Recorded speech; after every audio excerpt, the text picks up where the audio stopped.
सुनारको छोरासित विवाह गरी भनेर रिसको झोकमै बुवा आमाले छोरी मरी भनेर काजक्रिया पनि गरे। छोरीलाई हाम्रो इज्जत खाली भनेर तनाव गराए। छोरी अब माइतमा पाइला टेक्नु हुँदैन भनेर माइतको ढोका सदाको लागि बन्द गरिदिए।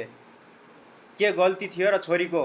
प्रेम गरेकै भरमा छोरीलाई यति ठुलो सजाय मिल्छ र? माया प्रेम रोकेर रोकिँदैन। माया प्रेम हुने भनेको आफैमा हुने एक अद्भुत कला हो। माया प्रेममा जात भात र औकात हेरिँदैन। सानो जातको मान्छेले ठुलो जातसँग विवाह गर्नु के धेरै ठुलो अपराध हो र? अन्तर्जातीय विवाह गर्नुहुन्न भनेर संविधानमा पनि लेखेको छैन। दुवैको मन मिल्नुपर्छ। मानिस ठुलो दिलले हुन्छ, जातले हुँदैन। रगत सबैको रातो भए कुन धनी कुन गरिब भन्ने शब्द कविता तपाईहरूले सुन्नुभएकै छ। दुनियाँमा अन्तर्जातीय विवाह गर्ने थुप्रै मान्छेहरू छन्।